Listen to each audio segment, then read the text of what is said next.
Hey everyone, so today is day 3 of the World Cup vlog. Today we are not in Kaliningrad, we are in Gdansk. And we've just gone out to, well, go get some stuff from the store and so that we can have some lunch now, as well as get some snacks for Thursday's journey to and from Kaliningrad for England and Belgium. And yeah, just walk around, see the town a bit. Probably go out for dinner tonight later at like a Hard Rock Cafe, the one here in Gdansk.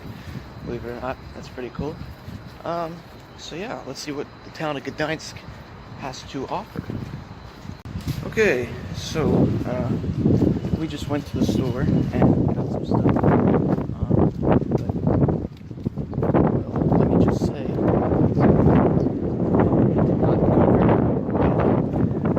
it did not go easy. Oh, check it out. Rest in peace, Paul Walker. Well, I mean, on my part, I kind of feel a bit stupid because I didn't have any, like, the only zlotys I have are 120 bills. So, the cashier asked if I had 5, and not before the language barrier kind of got in our way. And unfortunately it didn't, so, yeah. I mean, he still gave me the change and everything, but I don't know. I really need to learn Polish. So, but we got it done, and that's all that matters. So after that little incident, I guess you could say, at the store, It's not an incident.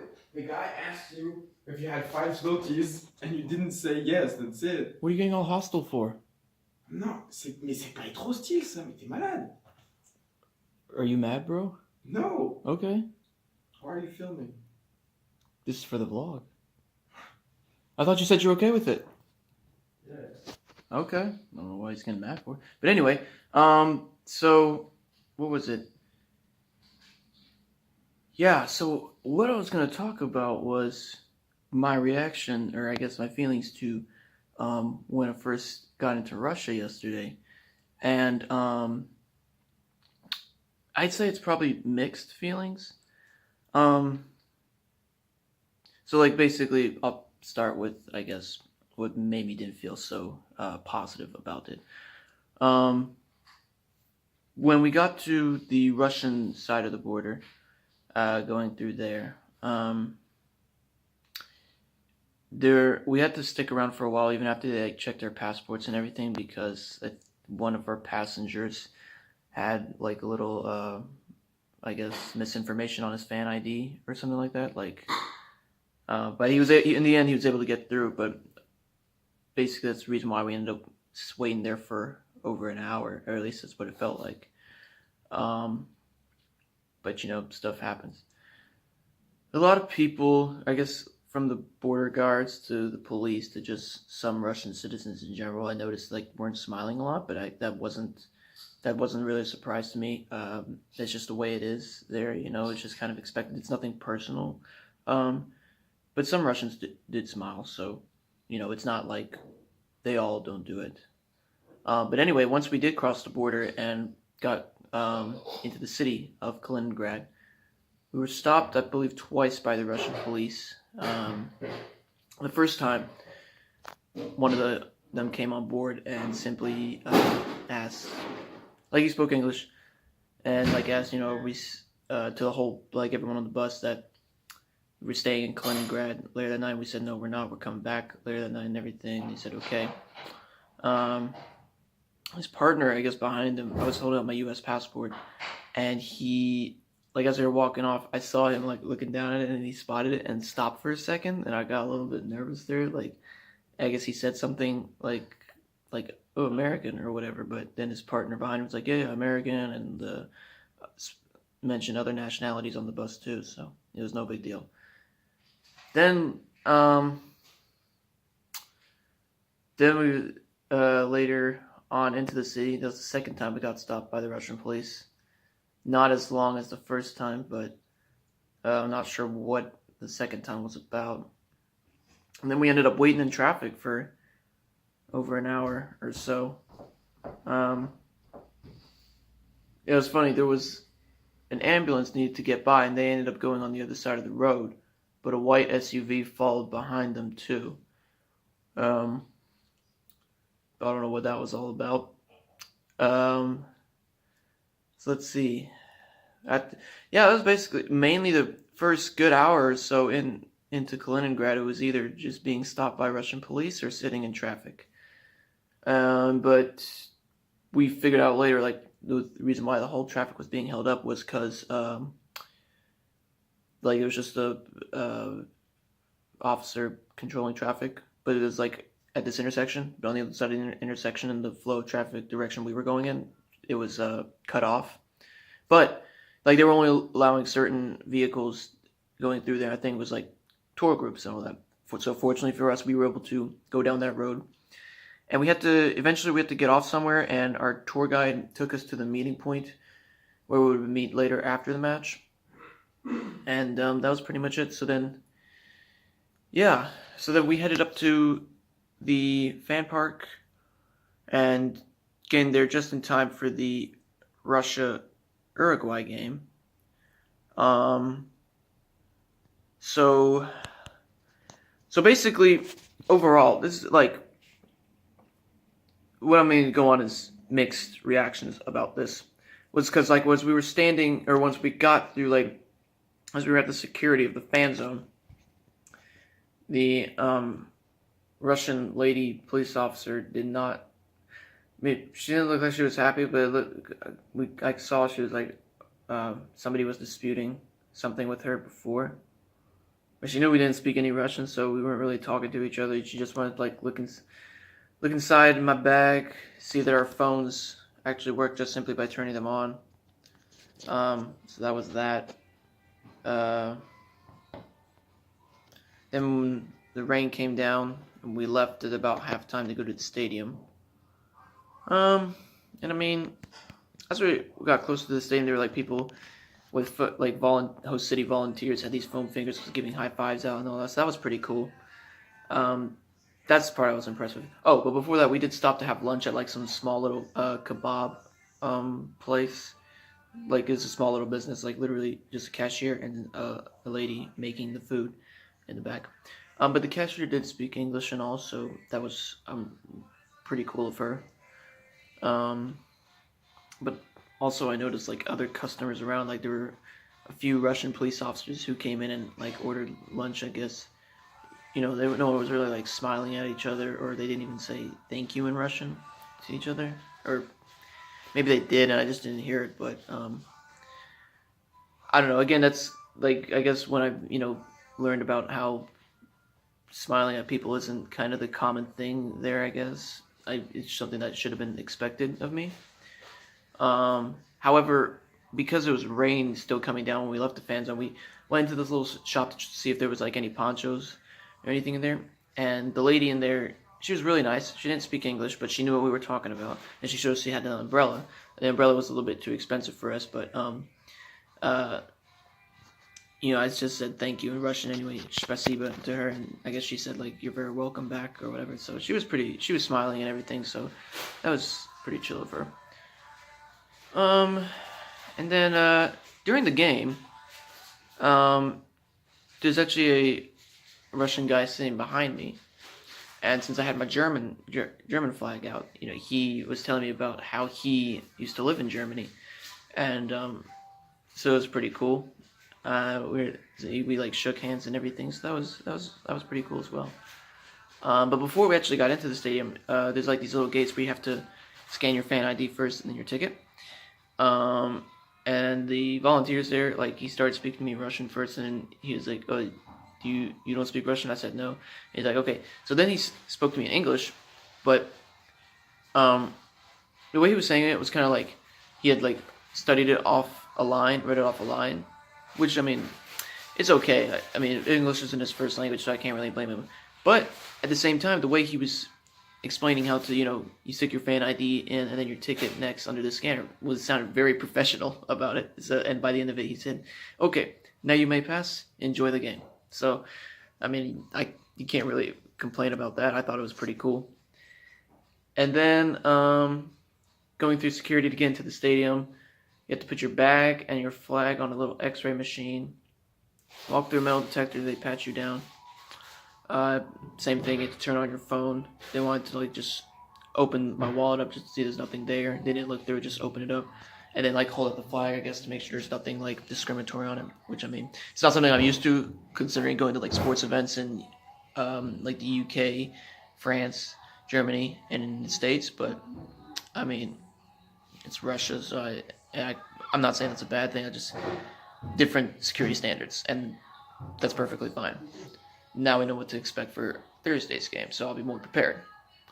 And they had some host city volunteers like on megaphones reading off instructions on like saying you can't bring this both in Russian and in English. And you could ask them for directions too in English as well, but you could kind of tell that since English isn't their first language, they may have trouble trying to explain it. But for us, it was good enough, and I'm not trying to. I wouldn't wanted them to be down to the smallest detail on where I'm supposed to go and everything. They just have to kind of give me an idea, point me in a direction, and that's fine. So yeah, that's pretty good. I forgot to mention at the border we actually had like 3 host city volunteers come on board and speak to us in English, explaining stuff about Kaliningrad and where to come see. So that was really cool too. So yeah, I guess overall, just it was positive. Maybe not so much with seeing how officials interact with each other, but at the same time, I did see a Russian police officer giving directions to a group of tourists, so that's cool to see as well. So I mean, it really depends who you come across, but you can't, you shouldn't judge a book by its cover. Just because somebody doesn't look friendly at first doesn't mean they aren't friendly. But at the end of the day, it's the World Cup, and it's all about people coming together to enjoy this celebration. So that's just my explanation on my little mixed feelings about my first impressions with Russia. But who knows? Maybe Thursday will be I'll be more impressed, or I'll enjoy it more. So looking forward to that. Okay guys, so we just made it back to the same bar we were on the first night watching Poland and Colombia, but instead today we got ourselves 2 beers and we're about to watch France and Denmark live from Moscow, so hopefully it should be a good game.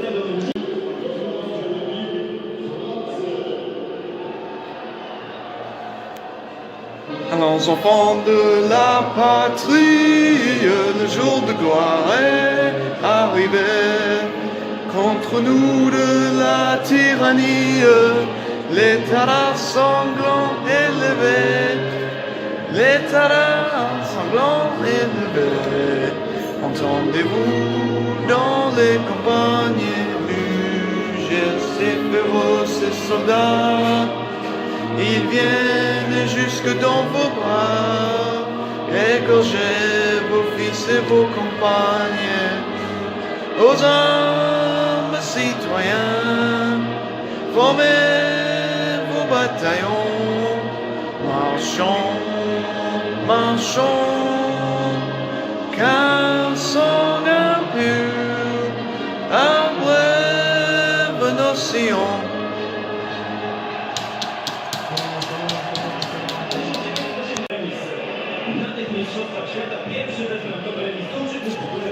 That does it, 0-0 between France and Denmark. You may not believe me, but we asked each other what were predictions for this game, and I called it 0-0. Yeah, how about that? Cool deal. Yeah, not much action in this game. It is 0-0. What can we say? Close chances, but at the end of the day, it means nothing. So. Hey, what do you know? Gdansk actually seems like a pretty cool town. And here we have Max walking around in his Kylian Mbappé shirt, despite a 0-0 draw from France and Denmark. But hey, allez. Max, you just held up your middle finger to the camera. Okay, guys, so we just made it back to the apartment. Max, any final thoughts on that game? Terrible game. Just a terrible game overall? Yeah. Well, you heard it from him, so there you go. We'll probably go out to the Hard Rock Cafe in a little bit, but yeah, Max needs to put some warmer clothes on since it's pretty windy out there in Gdansk. But yeah, I mean, despite how it's sunny and well, or at least partly cloudy, it is still pretty windy out there. But yeah, let's head out to the Hard Rock and see what the atmosphere is there is like. Dope. Okay guys, so Max and I are on our way to the Hard Rock Cafe now in Gdansk. We literally just sat around the apartment for a good hour or so and did nothing, pretty much. Yeah. Pretty much. Wasn't really else much to do. I was edited on the vlog of day 2 for the Poland or Spain-Morocco game, but yeah, not much else. So let's see what the Hard Rock Cafe is like. I probably said that earlier. But yeah, let's just get there. So I have myself a strawberry daiquiri. And Max, what did you order? You forgot already? No, that's okay. But whatever it is, it looks good. Something to do with the pineapple, obviously. And on top of that, we have like this little couch area here, and we're watching the Nigeria-Argentina game. Gotta say, the Hard Rock Cafe in Gdansk is treating us well. So Max found a smart way here. He's connected to the Hard Rock Cafe's Wi-Fi now. He has the Iceland-Croatia game streaming on his phone, while he also has the Nigeria-Argentina game right behind him. Now this is a win-win. This is how you watch the World Cup, with multiple group games, or should I say all 4 teams in one group playing at the same time. Lionel Messi has just scored his first goal in 3 games. I literally just didn't know that. I just got it from this man here. But he knows what he's talking about, so. Argentina up 1-0. We think Argentina may have just won it.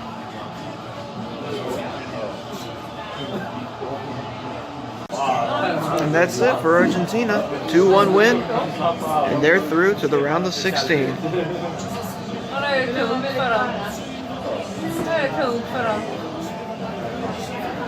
That's a pretty cool collection. I have something to back up my pins on my world map. Oh yeah. That's cool. Well, Gdansk is certainly buzzing at night.